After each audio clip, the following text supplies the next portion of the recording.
បាននេះពុកម៉ែពុំមីងបងប្អូនមកឆ្កែខ្ញុំរញ៉េរញ៉ៃដល់ហើយនេះ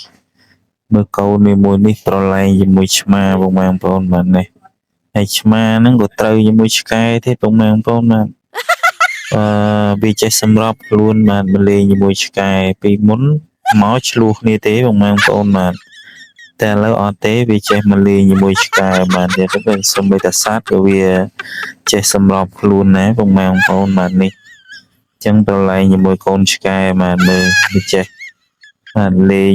មើលលើកជើងប្រឡែងមួយឆ្កែបាទអញ្ចឹងមិនថាសត្វវាអត់ត្រូវគ្នាទេតែដល់ពេលវា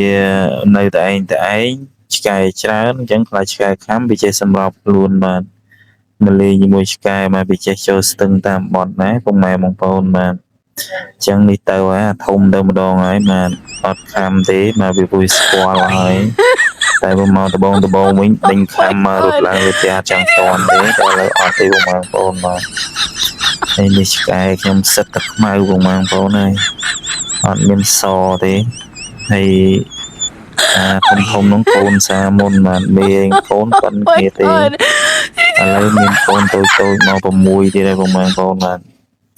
សម្បូរណាបងប្អូនអើយបាទរត់តែបាយដល់ស៊ីគ្មានទេនេះរលៀនណា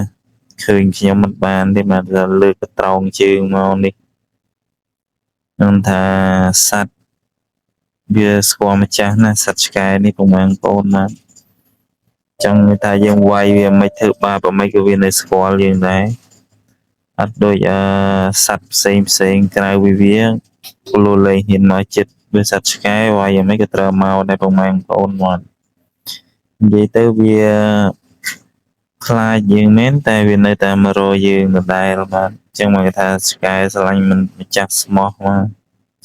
ជាងខុសពីសត្វបាទក្រពើសត្វខ្លាបាទតែស្រឡាញ់វា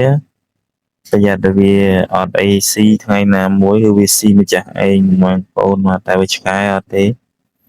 តែស្រឡាញ់ម្ចាស់គឺស្រឡាញ់ហើយអត់មានខំម្ចាស់បាទកុំអោយតែវាម៉ូតូបុកឡានបុកឈួតមកពីណាក៏លោកវាខំយើងតែបើថាវាអត់ឈួតទេគឺវានៅតែស្រឡាញ់ម្ចាស់បាទដេញគប់វាមិនក៏វាត្រូវ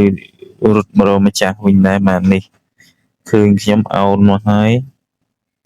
បាទក៏ត្រូវមករកម្ចាស់ហើយនេះ